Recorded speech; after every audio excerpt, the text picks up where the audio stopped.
우리 믿음의 사람들은 서로 격려할 줄 알아야 됩니다.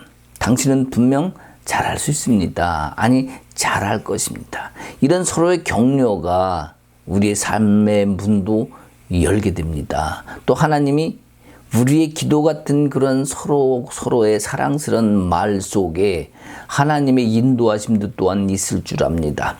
오늘 말씀을 통해서 우리가 하나님이 왜 그들에게 꾸짖으셨는가, 또 그 꾸짖은 말씀 속에 어떤 의미가 담겨 있는가, 그런 것들을 함께 나누면서 꾸짖음의 의미, 또 우리의 삶에서 모습이 어떤지 깊이 깨닫는 이 시간 되기를 소망합니다. 오늘은 마태복음 23장입니다. 1절에서 13절까지 함께 말씀을 보시면서 귀한 은혜의 시간 되기를 바라겠습니다.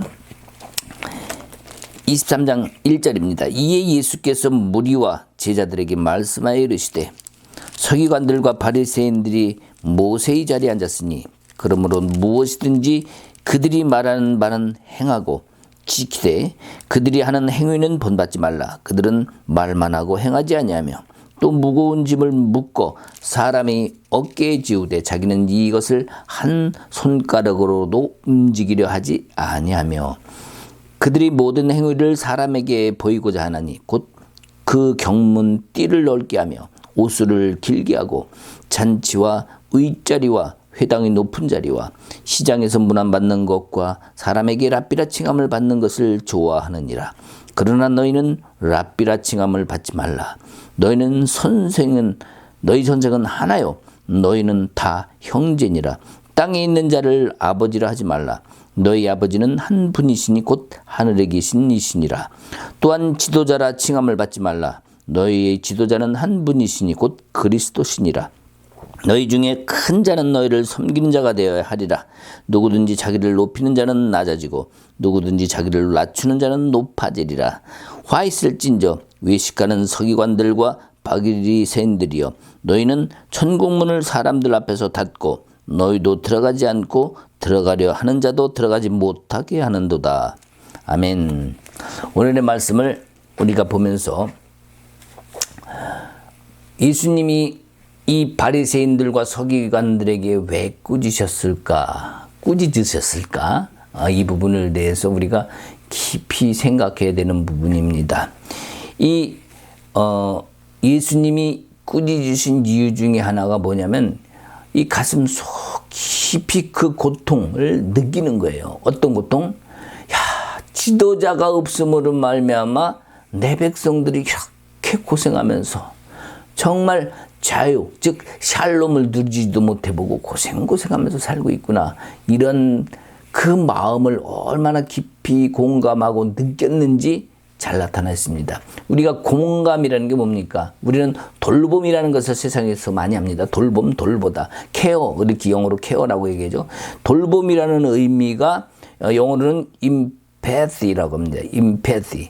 자, 그러면 이 공감인데, 자, 이 공감과 또 다른 돌봄의 의미가 뭐냐면 컴패션이에요. 근데 성경에서의 돌봄은 임패시가 아니라 컴패션입니다. 뭐냐면 이 컴패션이라는 것은 함께 고통을 지다. 공감하는 정도가 아니라 가슴속 깊이 그 고통을 느끼는 것을 말합니다. 예를 들면 여러분 솔로몬 지혜의 왕 그러면 솔로몬 왕 많이 얘기하죠. 솔로몬 왕 앞에 두 여인이 옵니다. 그러면서 저 아기가 내 거라고 얘기하죠. 내 아기라고. 그랬을 때 솔로몬 왕의 판결은 뭡니까? 저 아이를 둘로 나눠서 줘라. 자, 이랬을 때에 진짜 어머니의 마음은 어땠을까요? 아니, 내 아기를 죽여서 반쪽에서 하나씩 준다고? 그럼 아기는 죽는 거잖아요. 그 어머니의 마음은 어땠을까요? 어머니의 마음은요, 자기가 품었던 자궁 끝까지 깊숙한 곳까지 그 고통을 느끼는 거예요. 자기가 젖을 먹이고 키워냈던 그 아기의 잠시나마 함께 느꼈던 그 순간들을 기억하면서 가슴속 깊은 곳까지 그 고통을 강하게 느낀 겁니다. 그러니까 왕이여 아니로소이다. 나한테 주지 않아도 되니까 저 아이를 죽이지 말고 저 여인한테 주라고. 왜입니까? 예, 그 아이를 나눈다는 그 말에 그 고통을 같이 느꼈기 때문에 그 진짜 어머니는 그렇게 할 수밖에 없는 거죠.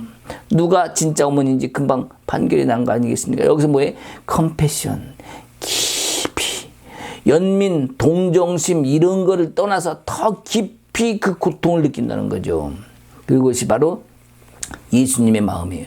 여기 꾸짖으시면서 하시는 말씀은 그냥 네놈들 이게 아니라 그 고통을 예수님도 똑같이 깊이 느낀다는 말씀입니다. 마태복음의 9장의 36절에도 그런 말씀이 나와요. 우리를 보시고 불쌍히 여기시니 이는 그들이 목자 없는 양과 같이 고생하여 기진함이라 이렇게 말씀하세요. 뭡니까? 목자가 없다 보니까 양이 인도하는 짓을 받지 못하니까 그냥 기진에 자빠진 거예요. 지금 여기 이스라엘 백성들의 모습을 지금 이렇게 보고 있는 거예요. 어떻게? 불쌍히 하게. 지금 불쌍히 여기는 정도가 아니라 그 고통을 함께 깊숙이 느끼고 있는 거예요. 우리 예수님이 아마 겟세마네 동산에서 기도하시면서 땀방울이 핏방울이 들어 기도하신 그 모습도 우리의 고통을 깊이 느꼈기 때문에 그러지 않으셨을까 그런 생각을 합니다. 그러니까 예수님은 그 사랑이 얼마나 큰지 우리가 깊이 깨달아야만 합니다. 자, 여기 지도자라 칭함을 받았던 사람들, 서기관과 바리새인들에게 주님이 하시는 말씀이 지도자라 칭함을 받지 말라는 거예요. 너희는 즉 지도자가 아니라는 거죠. 아니면 다른 말로 하면 너희들 지도자 되기를 포기해라. 이 얘기가 똑같습니다. 자, 그러면 그 이유가 뭡니까? 바로 너희는 지도자가 아니라 다 형제라는 거죠. 형제는 어떤 거예요? 서로 섬기고 사랑하고 똑같은 위치로 누가 리더는 될 수 있겠죠. 그러나 동등한 입장에서 서로 섬기는 위치가 돼야 되는데 지금 형제가 아닌 뭡니까? 선생이 돼버린 거죠. 지도자가 돼버린 거죠. 선생은 어떻습니까? 가리키려고 하죠. 늘 지도하려고 합니다. 아마 옛날에 이런 일이 있었어요. 제가 아는 선배가 하나 있었는데 한번 얘기하면요. 우리 와이프는 정말 못 말려. 그래서 왜 그러냐 했더니 우리 와이프가 중학교 선생님이잖아. 아니 이제 초등학교 선생님이었어요. 중학교 선생님 좀 날지 몰라. 초등학교 선생님이다 보니까 여보 이렇게 해서는 안 되지요. 그래서 아니 여보 옷 깨는 거 이렇게 해도 괜찮아. 그러면 안 돼요 여보. 이렇게 해서 요거는 요 옷장에다 넣는 거예요. 수건이 딴 데가 있으면요. 여보 여기다 넣지 말라고 그랬죠. 따라다니면서 참견하고 가르친다는 거예요. 그래서 여보 학교에서 가르치는 건 좋은데 나이 때까지 가르치려고 하지 마라. 내가 언제 가르치려고 했어요? 나는요 그냥 이게 옳다고 생각하기 때문에 이야기를 한 거지 당신을 가르치려고 한 게 아니에요. 말은 하는데 항상 가르치려고 한 게 아닌데 보면은 늘 가르친다는 거예요. 그러면서 늘 고민을 했던 그런 기억이 납니다. 아마 분명히 이 말에 또 공감하는 사람들이 있을지도 몰라요. 자, 이 가르친다는 것.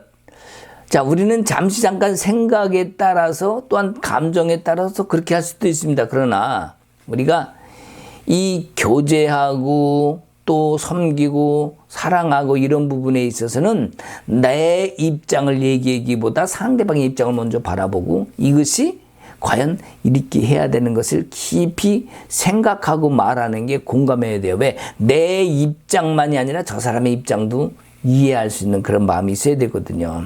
자, 우리는 지도자라면 가르치고 따라와. 선생이라면 지시하죠. 자, 물론 좋은 선생을 얘기하는 게 아닙니다. 지금 별로 좋지 않은 선생님을 얘기하는 거죠. 그러면서 나의 주장을 이야기합니다. 나의 사고와 판단을 주지시키려고 합니다. 근데 예수님은 어땠어요?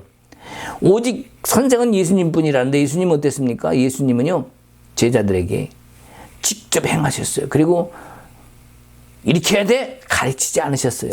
스스로 보고 듣고 깨닫게 만드셨어요. 자, 억지로 하지 않습니다. 우리는 살아가면서 이 욕심을 부립니다. 자, 우리 사람들의 욕심은요, 많죠. 그리고 깊이가 굉장히 깊어요. 그러니까 거기에다가 상처를 받게 되면 상처의 깊이도 그만큼 깊습니다. 자, 그러다 보니까 우리가 말씀을 전해요. 그리고 옳은 말인 것 같아요. 내 안에 상처가 가득 있다 보니까 그 말씀의 깊이를 그대로 아멘으로 받지 못하고 튕겨냅니다. 왜요? 내 안에 다른 욕심이 있거든요. 다른 생각이 있거든요. 또 다른 상처를 받은 게 있거든요. 그러니까 내게 해당되는 말씀이 오면은 주님 잘못했습니다가 아니라 그것을 튕겨내죠. 아멘하고 받지를 못하는 경우가 생깁니다. 그래서 우리는 그런 욕심 내 안의 것을 먼저 내려놓을 수 있어야 됩니다.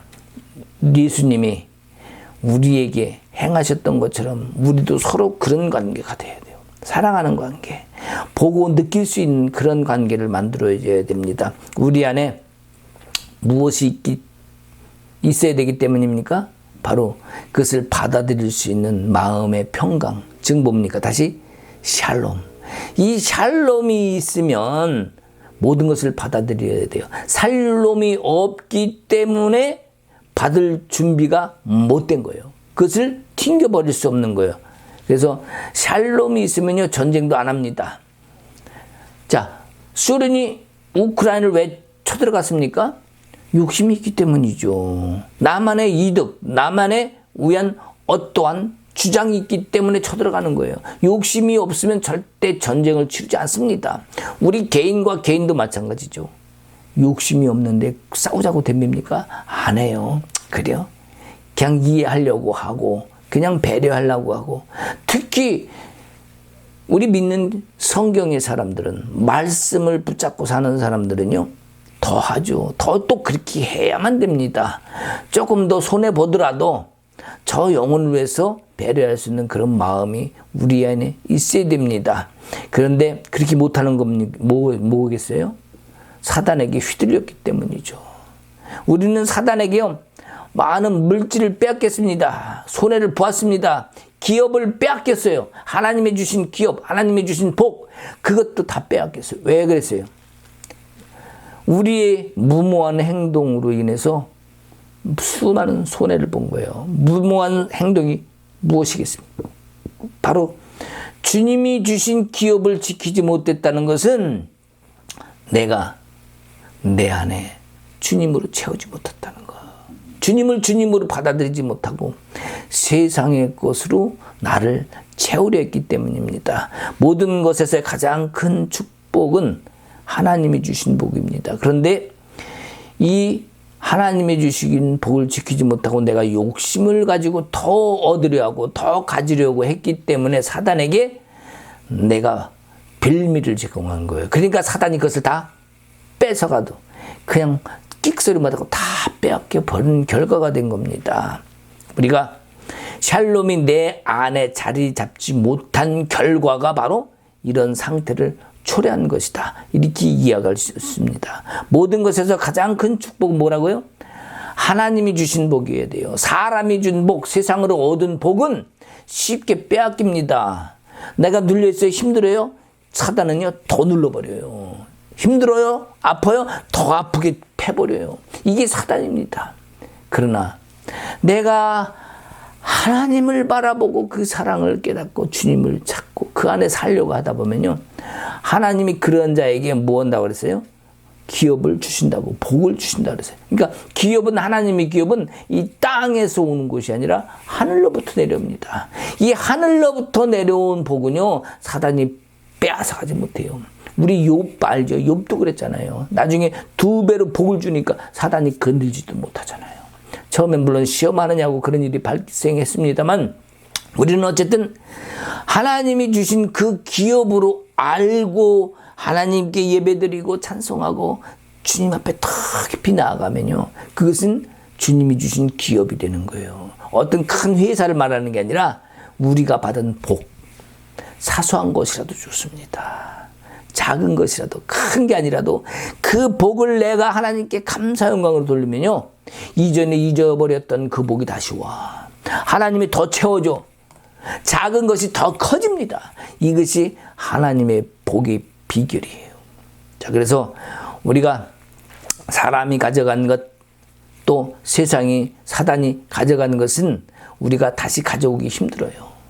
뺏어오기도 힘들어. 그러나 하늘로부터 오는 복은요, 하나님이 가져간 것, 사단이 뺏어갔던 것도 도로 갖다가 다 주십니다. 그것이 우리의 복이 아니겠어요? 예.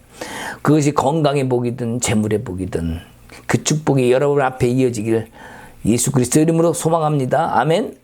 그렇기 때문에 우리는 세상 복에 목숨을 걸면 안 됩니다. 하나님으로부터 오는 복은 정말 신앙 가운데 오는 복이에요. 신앙으로 이긴 복입니다. 그 복. 자, 이제는 더 이상 사단한테 휘둘리지 않습니다. 빼앗기지 않습니다. 그런 내 중심으로 주님으로 가득한 신앙으로 나아가면 주님의 복은 영원하다. 아브라함에게 주님이 복이라는 말씀을 많이 했어요. 내가 너의 자손들을 하늘의 별과 같이 바닷가의 모래같이 풍성하게 하겠다. 자, 그러면 야곱한테도 있죠. 요셉한테도 있죠. 수많은 믿음의 조상들에게 하나님의 기업을 물려주겠다 했죠. 아브라함의 하나님, 이삭의 하나님, 야곱의 하나님, 이 얘기 많이 들어봤습니다. 그렇다면 이 아브라함과 언약을 기업을 주겠다고 맺었는데 그러면 아브라함이 살아생전에 그 복을 받았습니까? 못 받았어요. 그 복은 어디로 갔느냐? 결국 아브라함, 이삭, 야곱의 복을 받은 사람은 요셉입니다. 요셉의 창고의 곳간, 거기에 가득 쌓여 있는 것이 바로 아브라함의 기업의 복이에요. 그 자손들을 풍성하게 해주겠다고 하는 것, 결국 애굽의 고센 땅에서 이스라엘 민족이 풍성하게 자라납니다. 그것이 뭐예요? 그 복이 거기서 이루어지는 거예요. 요셉은 애굽 나라에서요, 노예로 살다가 죽을 수도 있었습니다. 그냥 그저 그런 대로 죽을 수 있었지만 애굽 왕들이 그래도 가장 귀하게 여기고 끝까지 총리의 역할을 맡겼던 사람이 오직 한 사람 누굽니까? 요셉이라는 거죠. 그만큼 애굽 왕도 인정했던 요셉. 바로 하나님의 복이 거기 집중되면서 거기서 풍성한 창고, 열매의 창고가 이루어지게 만든 것을 우리는 잘 알고 있습니다. 그렇지 않습니까? 자, 요셉의 고가는요, 그래서 아브라함의 기업이다, 이렇게 이야기를 합니다. 하나님은요, 없는 것도 만들어내신 분이에요. 다시 말해서 유에서 물을 창조한다고 그러죠. 무에서 유를 창조한다고 그러죠. 자, 즉 뭡니까 이게? 하나님이 하나님 되심을 증명하는 거예요. 하나님은 창조주이시라는 것을 확실하게, 그보다 더 크게 어떻게 증명하겠습니까? 하나님은 분명히 모든 것을 이루시는 분이로구나. 이것을 이스라엘 백성들에게 드러내 보여줬고 우리에게도 성경을 통해서 말씀하고 있는 겁니다. 나는 세상에 빼앗겼는데 결국 하나님이 다 찾아주신 것이고 하나님이 나를 통해서 그 기업의 풍성함을 열어주신 거예요. 자, 그러면 하나님의 기업을 얻었다는 것은 결국 우리한테는 어떤 의미가 있느냐? 내가 하나님의 기업을 받았다. 자, 가장 큰 축복이 뭡니까? 바로 내가 나를 찾는 거예요.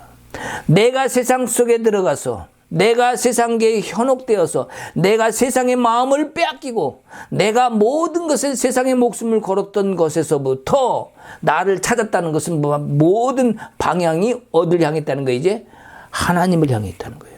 세상이 아닌 하나님을 향했다. 즉 뭐예요? 내가 나를 찾은 것이 첫 번째 우리 기업의 복입니다. 나를 세상에 빼앗겼었는데 이제 나를 제대로 찾은 겁니다. 자, 나는 삶에서 수많은 고통을 받았어요. 널브러진 나의 모습을 주님이 다 긁어 모아서 주님 앞에 세워놨습니다. 이제 늦게 목사가 돼서 여러분 앞에 이렇게 설교도 하고 있잖아요. 세상에 수많은 경험을 했습니다. 여러분 자신도 그러겠지만 저도 60평생을 살면서 책을 내려면 수권을 낼 수 있습니다. 그 정도로 수많은 여러분의 스토리가 다 있죠. 삶의 이야기 수도 없이 많습니다. 그런데 그러한 모든 것을 모두어 나를 주님 앞에 세우셨습니다. 이게 뭐예요? 그 결과가 바로 나를 찾게 된 거예요. 즉 다시 말해서 하나님이 나를 재창조하신 겁니다. 나의 삶을 모두어 새로운 삶으로 바꿔내 주신 거예요. 이게 뭐예요? 이게 또 재창조예요. 어떤 특별한 것만 아니라 내 삶의 모습도 하나님이 바꿔주신 것, 이것이 삶의 재창조다고 이야기할 수 있습니다. 이전의 삶으로 이제는 더 이상 돌아가고 싶지 않아요. 이전에 많은 재물을 주셨어요. 많은 복을 주셨어요. 많은 즐거움도 있었어요. 그런데 지금 그것이 없다 할지라도 지금 나의 모습에서 이전에 이제 돌이켜서 다시 옛날의 모습으로 그 영화를 보아라 해도 나는 바꾸지 않습니다. 왜요? 내가 주 안에서 샬롬을 얻었기 때문에, 내가 주 안에서 하나님이 주신 기업이 무언지를 깨달았고 그것의 소중함을 알았기에 그렇습니다. 여러분 어떻습니까? 이제 여러분 자신을 찾으셔야 됩니다. 나는 나를 찾았다고 이야기하지만 여러분은 여러분의 자신의 모습을 재창조 받아야 됩니다. 대단한 엄청난 뭔가 삶에 확 바뀌는 그런 평화나? 아니요. 작은 거 하나부터 여러분 바꾸셔야 됩니다. 재창조는요, 꼭 엄청난 곳에도 찾지 마시고 작은 나의 마음의 생각부터, 우리 이런 거잖아요. 알죠? 남학신 장사 어머니, 집신 장사 어머니, 우리 옛날 이런 거 알잖아요. 비 오면 걱정하고 또 비가 안 오면 걱정하고 그런 어머니. 어떻게 생각하나니 생각에서부터, 작은 것에서부터 우리의 삶의 깊은 곳 하나하나까지 우리가 새롭게 다시 나를 찾아내야 돼요. 하나님이 하나님 되심을 드러낼 수 있는 그러한 모습으로 주님께 다가가면서 내가 예수 안에서, 믿음 안에서, 사랑 안에서 다시 바뀔 수 있는 나의 모습을 찾는 것, 이것이 바로 하나님의 복, 그 기업을 다시 찾을 수 있는 첫 걸음이 되어야 됩니다. 자, 하나님의 기업은요, 없어지지 않아요. 절대로 바뀌지 않습니다. 내가 다시 돌아가지 않겠다는 게 뭐예요? 내가 주님으로 받은 그 임재의 시간, 그 기쁨의 시간, 감사의 시간, 뭐 풍성하지 않아도 그냥 작은 것도 감사하고 웃을 수 있는 기쁨의 그 시간을 세상 것과 풍성한 것과 바꿀 수 없기 때문이에요. 왜? 그 이유는 그것은 영원하지 않기 때문이에요. 하나님이 주신 기업은 영원합니다. 끊이지 않아요. 왜? 하나님이 약속을 지키시기 때문에. 기업의 약속은요, 절대 변치 않습니다. 내가 변하는 것이 문제죠. 내가 변질되는 게 문제입니다. 하나님은 바뀌시지 않습니다. 그래서 오늘 속에 내일이 나에게 들어와 있습니다. 즉 오늘 안에 내일을 볼 수도 있는 거예요. 그것이 뭡니까? 내일을 믿는 것은 하나님이 주신 변함없는 복이라는 사실을 내가 믿기 때문이에요. 그것을 믿기 때문에 오늘 하루가 행복한 것을 보여주는 것. 즉 뭐예요? 내일도 행복함을 믿는 거예요. 비록 내일 가서 다른 일이 생길지라도 내일 또 주님 안에서 그 상황, 다른 일이 발생한, 어찌 보면 내게 그리 아니하실지라도, 뭡니까? 내가 원하는 일이 아닌 무슨 상황이 닥칠지라도 그 속에서조차 감사와 찬양을 돌리면 하나님은 그 상황조차 새롭게 만들어주시는 하나님이에요. 바꿔주십니다. 문제를 여기지 않고 문제를 해결해 주시는 분이 하나님이에요. 그렇기 때문에 내 삶도 주님 앞에 온전히 나갈 수 있는 그런 신앙의 기초에 튼튼한 뿌리가 더 깊이 박히는 거죠.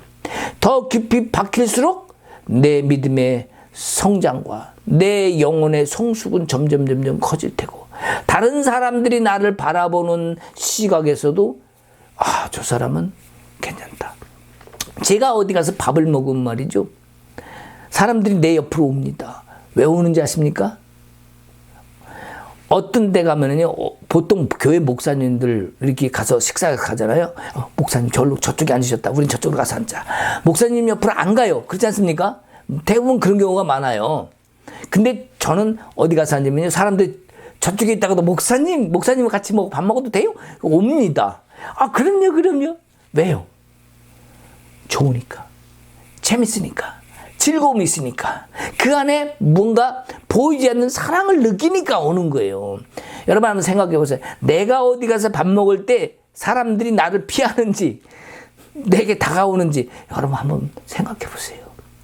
누가 식당에 가서 밥을 먹고 있는데, 저분 저기다. 우리 저쪽 가자. 나가자. 딴 데 가자.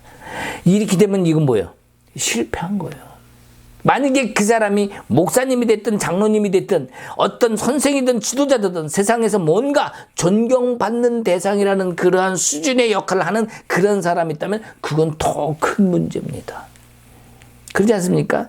그래서 우리가 내일을 믿는 것은 하나님이 주신 변함없는 그 복을 믿기 때문이라는 사실, 또 오늘이 행복한 것은 내일도 행복하다는 그 믿음을 믿는다는 것, 이것은 우리에게 굉장히 중요한 일이 아닌가 생각합니다. 우리는 얼마나 오랫동안 사단에게 속았는지 몰라요. 그 복을 몰랐습니다. 누리질 못했습니다. 그 법을 몰랐어. 어떻게 누려야 되는지, 샬롬이 우리에게 어떻게 오는지. 그러다 보니까 뭘 성경 공부를 한다, 뭘 교회 가서 뭘 해야 된다, 전도를 해야 된다, 봉사, 그런 데만 신경 쓰다 보니까 피곤해요. 삶이. 왜? 삶도 힘든데 그것까지 해야 된다니까. 아니면 복도 못 받을 것 같고, 하나님이 안 주실 것 같고. 복을 그런 데서 찾지 마세요.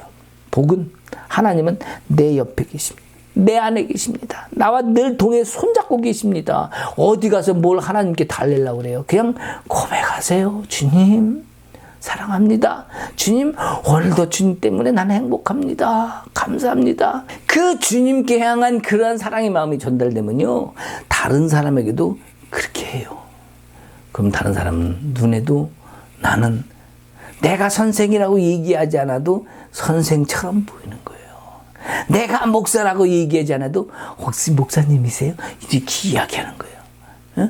목사라는데, 그 목사야? 아우, 이런 게 세상에 너무 많아요. 너무 안타까운 일입니다. 식당에 가서도요, 응? 여보세요. 여기 상추 더 줘요. 여기 웃으면서 저 좀 상추 더 주실 수 있습니까? 요즘 상추값도 엄청 비싸다 하잖아요. 더 그냥 이것만 먹고 말자. 뭔가 하여튼 보이는 게 달라야 돼. 응? 말 한마디, 행동 하나. 이것이 믿는 사람의, 또한 먼저 된 사람들의 모습이 되지 않을까 생각합니다. 이제 다시는 나를 왕년의 그런 모습이 되돌리는 것이 아니라 다시 나를 바꿔야 돼. 지금 말하면 리모델링이라 하죠. 집도 오래되면 리모델링 해가지고 새롭게 하잖아요. 우리도 그런 것처럼 나 자신을 리모델링 해야 돼. 우리 교회를 리모델링 해야 돼. 우리 가정도 마찬가지죠. 삶의 모든 부분을 리모델링. 어디서부터 시작한다? 나부터 바꾸는 리모델링이 시대가 왔음을 우리가 알아야 됩니다. 그것이 바로 나를 재창조하는 과정이고 하나님의 기업, 하나님의 복을 받는 비결이라는 사실입니다. 우리가 주님의 기업을 받았었는데 주님의 기업은 탄탄한 기업이에요. 그 기업을 받은 사람은요, 사람 탓하지 않습니다. 세상 탓하지 않습니다. 계절이 어떻고, 때가 어떻고, 조건이 어떻고, 이런 거 탓하지 않아요. 오직 있는 그대로를 받아들일 줄 알아요. 그 탓이 어디 탓? 내 탓이었구나. 내가 잘못되었으므로 문제가 야기되었음을 내 스스로 인정하고 다른 사람에게서 찾기보다는 내게로부터 찾아가며 내가 주님께 구하고 주님께 그 나가는 모습에서 하나님은 그 문제를 풀어주십니다. 우리는 답을 그렇게 찾아야 돼요. 세상과 하나님을 우리가 섞어버리면 안 됩니다. 어떤 일이 발생합니까? 세상에서 이루어지는 거 다 뭐예요? 하나님 때문이요. 세상에서 이루어진 것 다 네 때문이요.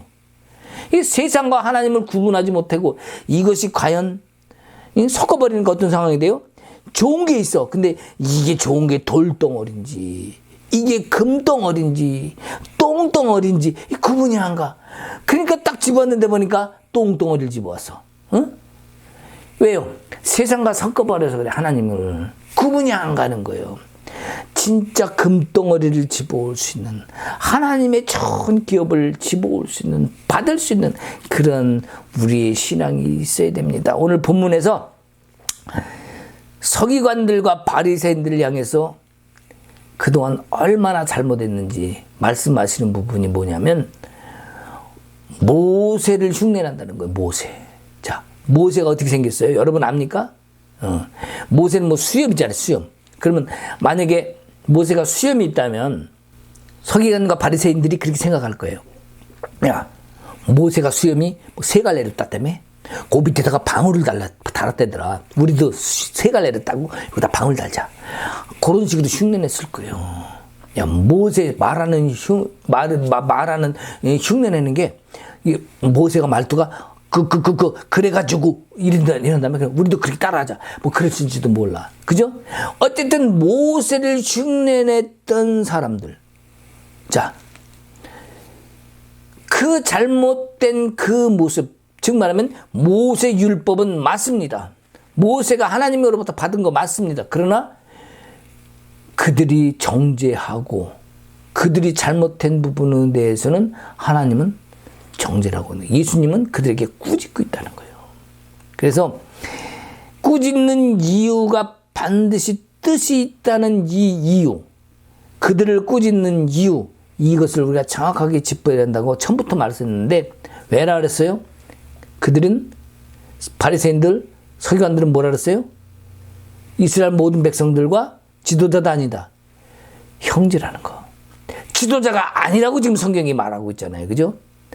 자, 만약에 모세를 흉내냈다면 모세는 누구를 위해서 일했습니까? 백성들을 위해서 일했어요. 분명합니다. 물론 하나님을 위해서 하셨겠지만 백성들을 위해서 일했어요.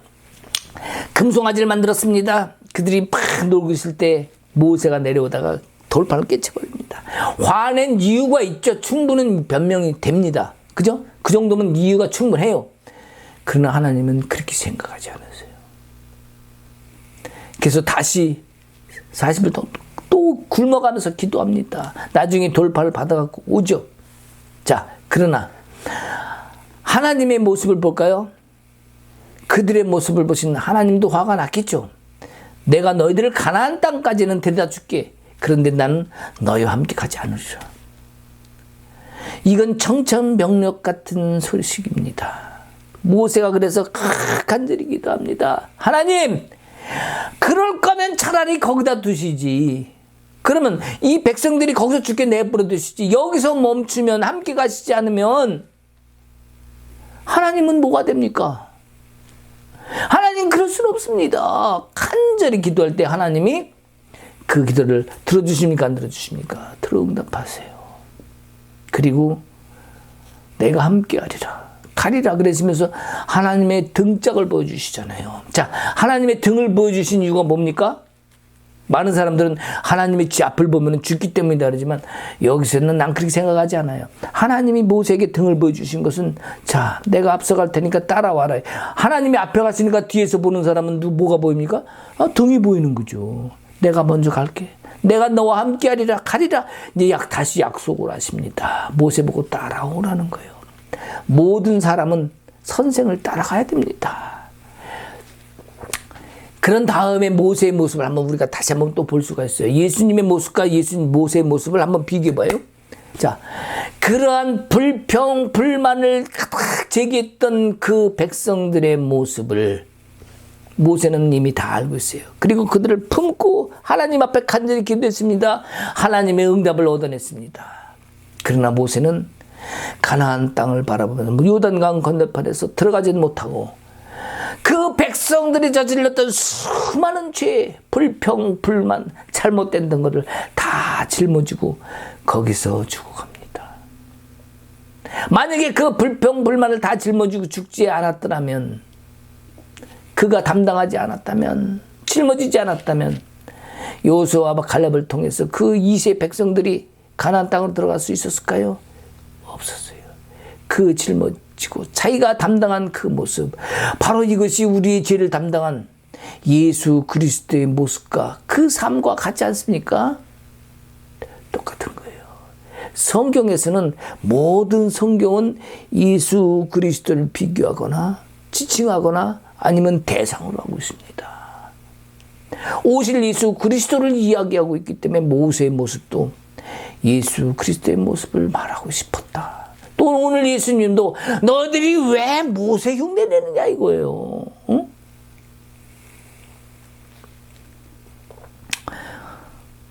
모세가 분명한 것은 백성들을 위해서 일했다는 거예요. 백성들을 죽이면 당신은 대체 뭐가 됩니까? 당신은 하나님이라고 하셨는데, 우리 인도해내셨는데, 차라리 거기서 다 죽이지. 왜 끄집어내셔갖고. 하나님이 하나님 되시는 거 맞습니까? 하나님이 창조해 주시면 맞습니까? 이런 그의 변론이 하나님께 먹혔다. 이렇게 될 수 있습니다. 성경 말합니다. 네가 너를 변론해봐라. 내가 복 받아야 된다고 복을 주장하기 위해서 내가 나를 변론할 수 있어야 됩니다. 하나님 앞에. 하나님이 이렇지 않습니까? 정당한 변론은 하나님도 수긍하시는 거예요. 그냥 무조건 때를 쓴다고 될 일이 아닙니다. 기도를 해도 내가 응답을 구해도 하나님께 변론할 수 있는 그 자격을 갖출 수 있어야 하나님도 응답하실 수 있다는 사실이에요. 그래서 모세의 삶은 예수 그리스도의 삶이라는 것을 우리가 다시 한번 생각해 보면서 우리가 그 모세가 예수 그리스도처럼 백성들을 중보하고 그 죄악들을 담당했던 그 모습을 보면서 다시 한번 예수 그리스도를 대비하게 되고 생각하게 되고 또한 나는 그런 이 땅에서 지금 어떻게 살고 있나 다시 한번 생각할 수 있는 그러한 시간이 되는 것 같습니다. 우리는 이제 바리새인과 서기관들 이 사람들을 다시 잘 봐야 됩니다. 그들은 말씀을 가르쳤어요. 말씀을 가르치다 보니까 뭐가 됐어요? 지도자가 됐어요. 자, 자기들이 주인이 된 거예요. 그러다 보니까 그 다음에 무슨 일이 생겨요? 이스라엘 백성이 안 보여. 그 다음에 뭐가 안 보여? 하나님도 안 보여. 자기들 앞에 커다란 벽이 생겼는데 그 벽이 생겼는지도 몰라. 그러니까 거기서 좋다 그러는 거예요. 여기가 진리의 장소야. 어디 가면 상석에 앉힙니다. 잔치집 가면 아유 지도자님 오셨습니까? 상석에 앉으세요. 좋은 갈비, 저 닭다리 다 갖다 놔 그 앞에. 드시라고. 자, 그들의 권위가 어떤 일이 됐어요? 모세의 권위처럼 됐어요. 왜? 율법을 가르치니까 공부를 많이 해서 잘 아니까 그 하나님 말씀을 지키고 안 지키는 외식한 건 그건 나중 문제야. 지금 자기들은 상석에 앉아서 그 권위를 누리고 있어요. 그러면서 하나님인 양 다른 이들을 다 정죄한 거예요. 하나님 지난 시간에도 얘기했죠. 정죄하지 않는 것이 뭐다? 사랑이다. 그러나 이들은 사랑을 하지 않고 정죄를 했어요. 주님은 지금 이에 대해서도 앞에 있는 모든 문장들 이전에 이에 그랬잖아요. 맨 앞에 보면은 이에 그리고 시작하잖아요. 그 이전의 것들을 포함한 겁니다. 예수님이 꾸짖는 이유. 주님의 말씀은 뭡니까? 너희들은 선생 없다는 거예요. 너희들에게 지도자 없다는 거예요. 오직 누가 지도자다? 누가 선생이다? 오직 예수 그리스도. 오직 그리스도만이 선생이라는 거예요. 아버지도 없다는 거예요. 누가 아버지다? 오직 하나님 아버지만이 아버지다. 너희들이 왜 그 짓거리를 하냐 이겁니다. 주님이 정말 그들에게 하고 싶은 말씀은 선생도 지도자도 오직 그리스도 한 분뿐이다. 이 얘기를 지금 그들에게 강조하시기 위해서 지금 꾸짖고 있다는 사실이에요. 너희들은 똑같은 형제의 입장인데 왜 같은 형제인 너희가 저들을 정죄하느냐. 이 말씀이 여기 속에 포함되어 있는 거예요. 우리도 그러죠. 내가 교회 지도자다. 내가 우리 기독교 총회 회장이다. 10억 드리면 뭐 더 올랐는지 몰라 지금은. 옛날에 그래서 10억 드리면 총회장 당선되고 5억 드리면 탈락한다. 이런 얘기도 있었어요. 그거 내기 위해서 교회 재물 다 재정을 갖다가 탁 끌어면 거기다 합니다. 아니면 다 쌓아놨다가 막 교회 장로들이 우리 목사님 총회장 시켜야 된다고 막. 왜 지도자가 되려고 그럽니까? 예수님 여기 오는 말씀을 한번 다시 한번 생각해 보세요. 내가 어디가 난 머리가 돼야 돼. 내가 장로회에서 내가 대표해야 돼. 집사들 중에서도 내가 꼭 뭔가 나서서 뭔가 해야 돼. 이런 사람들 지도자 되려고 하지 마세요. 선생 되려고 하지 마세요. 그냥 같은 형제입니다. 만약에 된다 하더라도 같은 같은 형제 입장으로 섬기는 마음, 사랑하는 마음 함께 공유하고 함께 나누고 그리스도 사랑 안에서 함께 포용할 수 있는 그런 마음이라면 리더가 리더해도 괜찮아. 보듬어주고 괜찮습니다. 격려주고 괜찮습니다. 그런 사람은 리더해도 괜찮아. 내가 리더, 지도자 이렇게 하지 않을 테니까. 근데 사람들이 그렇게 하지 않는 게 문제죠. 서기관과 바리새인 스스로 지도자가 되어서 모세를 가렸습니다. 하나님도 가렸습니다. 그 앞에 큰 벽을 세워서 보질 않는 겁니다. 내가 정말 주님 안으로 들어가면 주님 손을 잡고 주님께 가면은 주님이 길을 열어주실 것이에요. 문도 열어주시고 인도하실 겁니다. 우리는 그리스도가 선생이라는 거. 오늘 말씀 다시 한번 봅시다. 말씀 다시 한번 정리하고 마치는 시간 갖겠습니다. 이에 예수께서 무리와 제자들에게 말씀하여 이르시되 서기관들과 바리새인들이 모세의 자리에 앉았으니 그러므로 무엇이든지 그들이 말하는 바는 행하고 지키되 그들이 하는 행위는 본받지 말라. 그들은 말만 하고 행하지 아니하며. 이게 무슨 얘기입니까? 그 말씀 율법 한 건 맞아요. 그건 틀린 말이 아닙니다. 분명히 옳은 걸 맞아요. 그러나 그들이 행하면 뭐예요? 입술만 떠드는 거예요. 행함이 없고. 즉 뭐라 했어요? 예수님은 외식하는 자들아 이렇게 외친 거예요. 그러니까 그것은 본받되 그들의 행위는 본받지 말라는 거죠. 또 무거운 짐을 묶어 사람의 어깨에 지우되 자기는 이것을 한 손가락으로도 움직이지 아니하며. 이게 무슨 얘기입니까? 다른 사람들을 율법을 안 지켰다고 법을 안 지켰다고 저기 정죄를 했어요. 그리고 뭐 아픈 사람 부정한 사람 다 내쫓아 버렸습니다. 자기들은 어때요? 정죄하는 사람이 없어. 정죄를 안 받아. 자기는 떳떳해. 그런 것을 예수님이 지금 꾸짖고 있는 거예요. 그들의 모든 행위를 사람에게 보이고자 하나니 곧 그 경문 띠를 넓게 하며 옷을 길게 하고 잔치 윗자리에 해당하는 높은 자리와 시장에서 문안 받는 것과 사람에게 랍비라 칭함을 받는 것을 좋아하느니라. 어깨에 힘만 들어간 거예요. 성경책 옆에 탁 끼고 할렐루야. 그게 다가 아닙니다. 그렇잖아요. 응? 뭐라는 아이고 주여, 아이고 주여. 왜 주여는 왜 외쳐? 응? 안 믿는 사람들 주여? 교회쟁인가? 응? 근데 하는 행동을 보면 에이그 그냥 차라리 주여 하지 말고 그냥 입 각 다물고 계세요. 네. 우리의 입술로 나오는 어떤 겉모습이 아닌 깊이 우러나는 진국이 있어야 돼. 진국이. 그러나 너희는 랍비라 칭함을 받지 말라. 너희는 선생은 하나요. 너희는 다 형제니라. 니끼리 잘난 척은 내가 잘났다고 리더라고 주장하지 말란 얘기예요. 가르치려고 하지 말고 오직 예수만 바라보라는 얘기죠. 너희는 똑같은 하나님 아래서 다 형제요 자매요. 같은 얘기입니다. 땅에 있는 자를 아비라 하지 말고 말라. 너희는 아버지는 한 분이시니 곧 하늘에 계신 하나님 아버지라는 얘기죠. 또한 지도자 칭함을 받지 말라. 너희는 지도자는 한 분이시니 그리스도시니라. 너희 중에 큰 자는 너희를 섬기는 자가 되어야 하리라. 지금 얘기했던 것과 똑같은 말씀입니다. 누구든지 자기를 높이는 자는 낮아지고 누구든지 자기를 낮추는 자는 높아지리라. 화했을진저 외식하는 서기관들과 바리새인들이여 너희는 천국문을 사람들 앞에서 닫고 너희도 들어가지 않고 들어가려 하는 자도 들어가지 못하게 하는도다. 너희들 그러지 마라 이놈들아. 그리고 꾸짖는 거예요. 그들 스스로 다 가려놓은 거예요. 막아놓은 거예요. 벽을 세우는 거예요. 못 보는 겁니다. 모르는 거예요. 다른 사람들도 결국 다 못 가게 만드는 거예요. 그러니 우리 주님 가슴이 얼마나 터지겠어요. 꾸짖는 속에 뜻이 있다고 말씀했습니다. 뭡니까? 너희는 다 형제다. 서로 사랑하고 형제를 사랑하고 정죄하지 말고 서로 섬기며 왜 너희는 근데 그렇게 하지 못했느냐? 이것을 지금 꾸짖고 계신 거예요. 오늘 말씀에서 예수님은 어떤 생각을 가지고 계시다 그랬어요?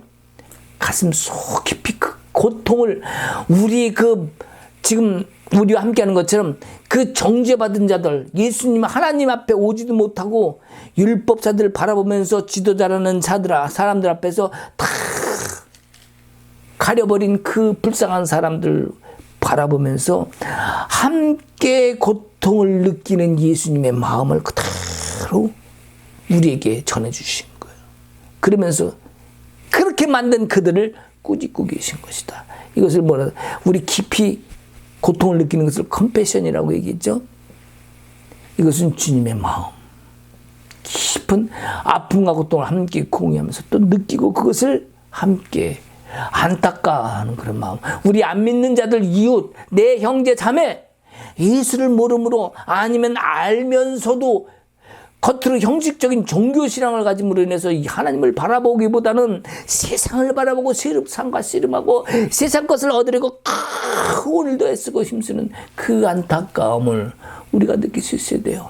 저는 목사로서 오늘 이 말씀을 전하면서 안타까운 마음이 가득히 듭니다. 왜요? 나는 자유한데 그렇지 못하고 말씀 들을 때는 잠시 잠깐의 감정으로 그렇지 했다가 돌아서면은 현실의 문제 때문에 다시 또 세상의 샬롬을 다 잊어버리는 그런 모습을 저는 너무 안타깝습니다. 여러분은 오늘 말씀을 듣는 여러분은 그렇게 되시지 않을 줄 믿습니다. 오직 예수로 말미암아 샬롬을 얻고 서로가 형제로서 자매로서 서로 격려하는 그런 여러분이 되시길, 축복받는 여러분 되시길 소망합니다. 아멘, 할렐루야. 기도하시겠습니다. 하나님, 우리는 오늘도 주님 앞에 나를 것을 다 내려놓습니다. 내가 잘나고 내가 나아지고 내가 뭔가 아는 게 많고 가진 게 많다 할지라도 그것이 세상으로부터 온 것이라면 그것도 주님 앞에 내려놓을 수 있는 마음의 준비가 되게 하시고 이제 그 모든 것이 하나님으로부터 받은 기업이라는 것을 인정하고 그것을 통하여 하나님의 기업을 위해서 하나님 나라와 의를 위해서 쓰일 수 있는 그러한 마음가짐과 또한 내가 가진 물질들이 하나님이 주신 것이기에 그 소유자가 또한 하나님이라는 사실도 인정하게 하옵소서. 내 가진 형편과 모든 조건, 자녀를 가졌습니다. 집을 가졌습니다. 기업을 가졌습니다. 나에게 친한 친구들이 가졌습니다. 소중한 모든 소유한 것들이 하나님으로부터 받은 귀한 기업의 복이라는 것을 인식하고 오늘도 감사와 찬송을 절로하는 우리 믿음의 여정을 사는 우리 함께 나누는 모든 하나님의 형제자매가 되게 하옵소서. 이제는 우리 주 예수 그리스도의 은혜와 하나님 아버지의 크신 사랑과 성령님의 감화 감동 교통하심과 역사하심이 이제 정죄하기보다 사랑으로 특히 실천하며 형제자매로서의 모든 주님이 행하라 하신 것을 행하기로 작정하고 나가는 모든 이들 위에 예수 그리스도의 축복이 가득히 임하길 축복하며 기도하옵나이다. 아멘.